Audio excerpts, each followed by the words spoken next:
पावन बेला में आपकी अर्धांगिनी होने के नाते मैंने अपने आत्मसम्मान की बात आपके समक्ष रखी है और मैं चाहूंगी कि पति होने के नाते आप सदैव मेरे इस आत्मसम्मान का सम्मान करें। बहुत बढ़िया, बहुत बढ़िया, बहुत बढ़िया, धन्यवाद राजप्रिया रानी जी। आत्मसम्मान का सम्मान, बहुत ही खूबसूरत कविता। कविता नहीं, फिर लघु कथा बोलिए। हाँ, आत्मसम्मान का सम्मान, बहुत अच्छी लघु कथा थी सर। और ये पति पत्नी के बीच के भाव को दर्शाता हुआ हिंसात्मक प्रवृत्ति पर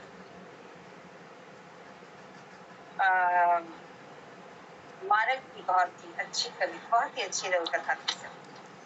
जी बहुत बहुत आभार।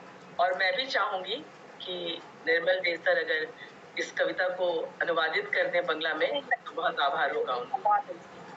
जी सर, मेरे व्हाट्सएप में भेज दीजिएगा, व्हाट्सएप पर। जी सर। चलिए, निर्मल कुमार जी एक भार संभाल रहे हमारी संस्था में, उनको बहुत बहुत बधाई, शुभकामना कि आप इस तरह करें। अगर यह आप इकट्ठा कर ले 16 लोक कथाओं को तो उसे प्रकाशित करने का मैं जिम्मा लेता हूँ, और उसको मैं इकट्ठा कर लेंगे तो मैं उसे बंगाली की किताब में भी प्रकाशित कर दूँगा। अब हम आगे बढ़ते हैं और हम अपने अखबार में भी एक कोना में अनुवादित लोक कथा के नाम पर मैं श्रृंखला चलाने का प्रयास करूँगा। जी जी। अब मैं आगे बढ़ता हूँ और हमारे मंच पर रशीद गौड़ जी हैं क्या? आते हैं तो चले जाते, पता नहीं आज हैं कि नहीं। रशीद गौड़ जी, रशीद गौड़ी जी यदि आप हैं तो हमारी आवाज़ सुन रहे हो तो कृपया सामने आइए। वही जुड़े थे सर। हाँ है कहाँ? नहीं, पहले नहीं जुड़े थे, बहुत बार जुड़े, लेकिन है कि नहीं? आवाज़ नहीं आ रही उनकी। रशीद, हाँ आइए आइए, आप तो आके चले जाते हैं, आज पहली बार आपकी आवाज़ सुनने को मिल रही है बहुत दिन बाद। नहीं, आज ना आप कई बार आए हैं लेकिन आपका दर्शन नहीं हो पाया है कभी, आज पहली बार दर्शन हो रही है बहुत दिनों बाद। तो मुझे प्रसन्नता हो रही है कि आप कम से कम आज हम लोग के सानिध्य में हैं। आपसे निवेदन है, आप एक हमारी संस्था के आप सशक्त हस्ताक्षर हैं, नियमित जुड़े रहे हैं और आप नियमित लेखन भी कर रहे हैं। इस उम्र में भी हम आपका हार्दिक स्वागत करते हैं और निवेदन करते हैं कि आप अपनी एक कविता या एक लोक कथा पढ़ने का कष्ट कीजिए। मंच को नमन करते हुए मैं एक आपके समक्ष एक लघु कथा पेश कर रहा हूँ। इसका शीर्षक है भाग्य। आज फिर लीला के घर से पति पत्नी के झगड़े और बच्चों के रोने की आवाजें बराबर बाहर तक गूंज रही थी। पति की बातों से बनाई पत्नी ने भी हाथों हाथ अपना सारा गुबार अपने मासूम बच्चों पर उतर डाला और फिर वह खुद रोने बैठ गई। मैं तो तंग आ गई इन पिल्लों से, मेरा खून पी गए, 2-4 मरखप क्यों नहीं जाते? हे भगवान, मुझे इस नरक से उठा क्यों नहीं लेते? तो मैं क्या करूं, तुम ही बताओ। पति ने रोती हुई पत्नी को चुप कराने का प्रयास किया। लीला की 3 लड़कियां और 3 लड़के हैं। अभावों और गरीबी की मार झेल रहे किसी प्राइवेट स्कूल में चपरासी और आसपास घरों में साफ सफाई का काम करके परिवार का पेट पाल रही लीला पर बच्चों के मामले में ईश्वर की भरपूर कृपा दर्शी। धन्यवाद रशीद गौड़ी जी। राजप्रिया रानी जी, सामने वाले क्वार्टर में रहने वाली मिसेस सुधा जब भी ये नजारा देखती, सुनती, समझती तो आंखें भर आती। एक भूख से उठने दिल में प्यार से हृदय की असीम गहराई उछाले मारने लगती, तड़प तड़प उठती। आज फिर सुधा के मन में बंजर और भीतर की कसक उस वजूद को उलझाने के लिए उठ खड़ी हुई। हम अपने अपने भाग्य के आगे मात्र सुख वंचित सुधा अपनी बेबसी पर भरे मन से केवल मुस्कुरा पड़ी। बहुत धन्यवाद। राजप्रिया रानी जी 2 लाइन बोलेंगे। बहुत बहुत आभार आपका सर रशीद गौरी जी, मैं आपका नमन करती हूँ। आप वैसे भी कहानी और लोक कथा के बहुत बड़े हस्ताक्षर रहे हैं, तो मैं आपकी लोक कथा पर विचार देने का साहस मैं जो कर रही हूँ, पता नहीं ये कितना सही होगा, क्योंकि बस मैं इतना ही कह सकती हूँ कि आपकी लोक कथा बहुत ही उत्कृष्ट थी और बहुत अच्छी थी, और पारिवारिक परिस्थिति को उकेरती हुई लोक कथा थी। पति पत्नी के बीच की भावनाएं को बाधित करती हुई लोक कथा थी, बहुत ही मानक थी। बस मैं इतना ही विचार दे सकती हूँ। आप बहुत बहुत धन्यवाद आप राजप्रिया रानी जी उन पर टिप्पणी देने के लिए। और रशीद गौरी जी इसी तरह आया करें अपनी रचनाओं को लेकर। हम तो हर सप्ताह उनकी प्रतीक्षा करते हैं और कई बार उन्होंने आने का प्रयास भी किया, लेकिन फिर चले गए। आज पूरे समय बैठे हैं, इसके लिए अलग से उनको धन्यवाद देते हैं। और हम आगे बढ़ते हैं। अब मात्र 2 रचनाकार बचे हुए हैं, 2 या 3। आपसे निवेदन है कि अब कार्यक्रम समापन की ओर है। पूनम सैनी जी हैं क्या मंच पर? पूनम सैनी जी हैं कि नहीं तो हम आगे बढ़े। पूनम सैनी जी नहीं है। भगवान सिंह जी हैं? पूनम सैनी जी हैं? तो आवाज़ क्यों नहीं आ रही है? पूनम जी, पूनम सैनी जी आप कृपया आइए सामने। आपकी आवाज नहीं आ रही है पूनम। माइक खोलिए और सामने आइए।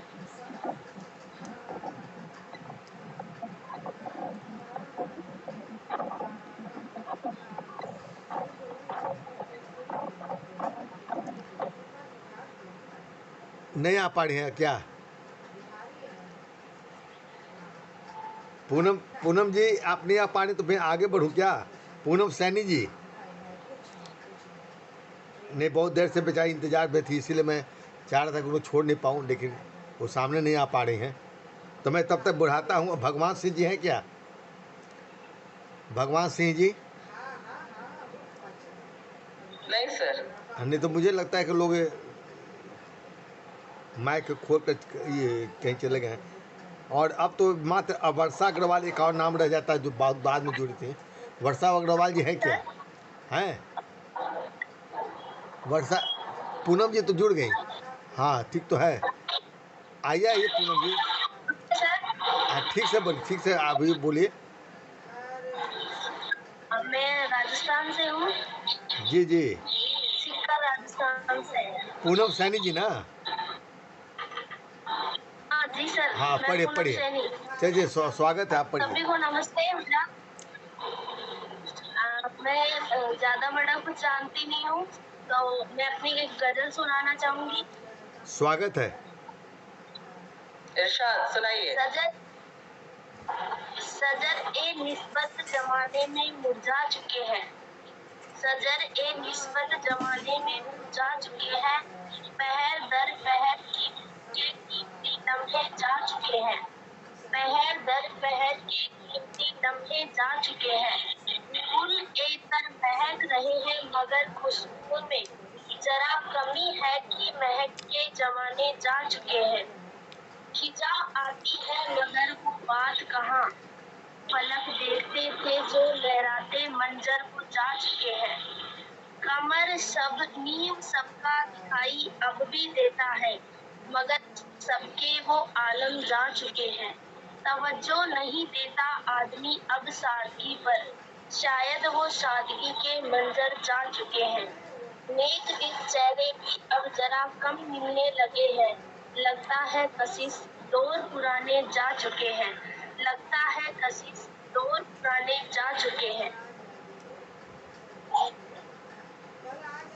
बहुत बहुत धन्यवाद पूनम सैनी जी, आपका अच्छा प्रयास है, आप इसी तरह लिखती रहें।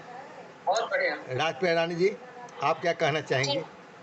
जी सर, पहले तो पूनम शैली जी को बहुत दूर से जो जुड़ी है उनको तो बधाई देती हूँ और बधाई के पात्र ही हैं। गजल बहुत खूब है आपका, अभिव्यक्तियां बहुत शानदार थी। जो तवज्जो नहीं देता सादगी पर, वाकई बहुत बहुत सही कहा, बहुत सही भी थी। इसलिए मैंने कहा अभिव्यक्तियां बहुत शानदार थी, बहुत बढ़िया। आप लोग अपनी रचना हमारे व्हाट्सएप पर भेजिएगा और मैं कोशिश करूँगा कि उसे अपने अखबार में दूँ। अपनी तस्वीर आज जरूर डाल दीजिएगा जब कार्यक्रम ख़त्म होगा तो। अब अंतिम कवि के रूप में एक वर्षा अग्रवाल जी बचती हैं। हमारे मंच पर यदि हो तो सामने आने का कष्ट कीजिए, क्योंकि अब हमारा कार्यक्रम अब समापन की ओर है। नहीं है सर, वो नहीं है। नहीं है, अब तो कोई शेष नहीं न रह गए, हमसे कोई छूट तो नहीं रहा है। नहीं सर, कोई नहीं लगता है, सबों का हो गया। चलिए, यह अच्छी बात है कि इसके बावजूद आज ढेर सारे लोग अंत तक जुड़े रहे और इस विलम्ब होने के बावजूद हम सभी की रचनाओं को सुन भी लिए।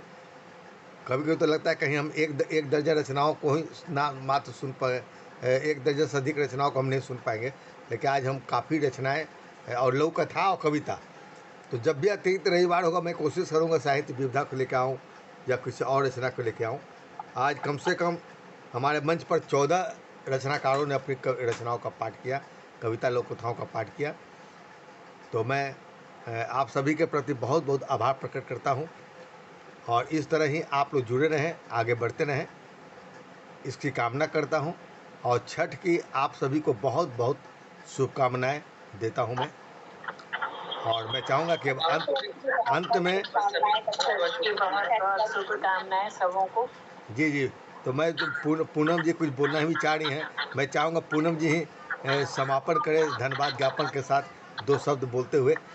उसके लिए उसके पहले अंतिम रूप में अध्यक्ष टिप्पणी देंगी हमारी राजप्रिया रानी जी, और उसके बाद धन्यवाद ज्ञापन पूनम पांडे जी देकर यह कार्यक्रम समाप्त होगा।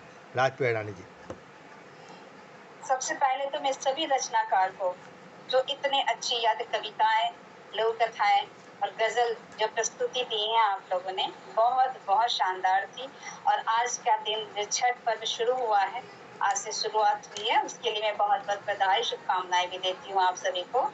और इतने दूर से जुड़ने के लिए मैं पूनम जी को और जितने भी दूर से जुड़ी थी, जो बेंगलोर से जुड़ी थी, उनका नाम मैं अभी ध्यान में नहीं आ रहा, मैं उनको बहुत बहुत बधाई देती हूँ। और निर्मल देव जी, उनको मैं बहुत बहुत बधाई और शुभकामनाएं और आभार व्यक्त करती हूँ उनको भी। और सीधे सर मैं आभारी हूँ कि आज के दिन मुझे आमंत्रित किया, पहली बार जो आमंत्रित किया, मैंने उनको बहुत बहुत आभार व्यक्त करती हूँ। और सभी को मेरी तरफ से बहुत बधाई। बहुत शुक्रिया, बहुत बहुत धन्यवाद आपको भी राजप्रिया रानी जी, इतना अच्छे, इतनी अध्यक्षता आज इतनी बढ़िया निभाने के लिए। आप इसी तरह बीच बीच में आते रहें और मंच को संभालते रहें, कभी अध्यक्ष के रूप में, कभी हर तरह से आप जिस रूप में आप निभाना चाहते हैं आप आमंत्रित हैं। और अब मैं सुधा पानी से निवेदन करूंगा कि आकर हमारा धन्यवाद ज्ञापन देते हुए इस कार्यक्रम को समापन करें।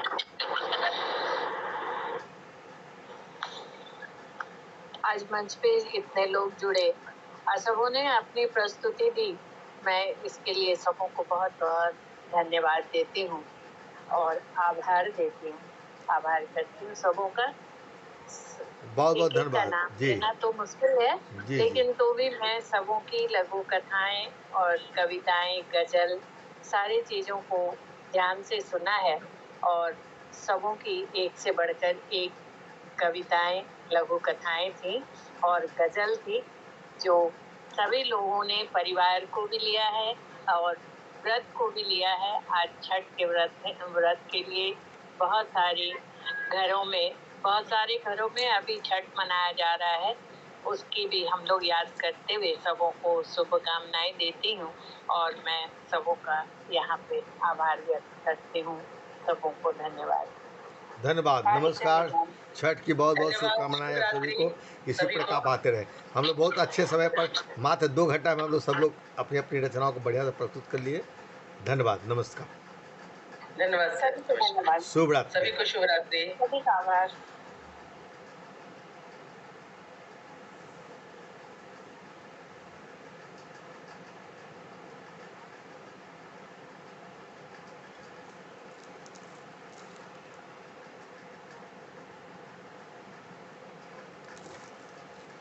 और इसके साथ हम फेसबुक के सभी मित्रों को भी बहुत बहुत धन्यवाद और छठ की शुभकामनाएं अर्पित करता हूँ। मैं सिद्धेश्वर, आप मेरा नमस्कार स्वीकार कीजिए। शुभ रात्रि।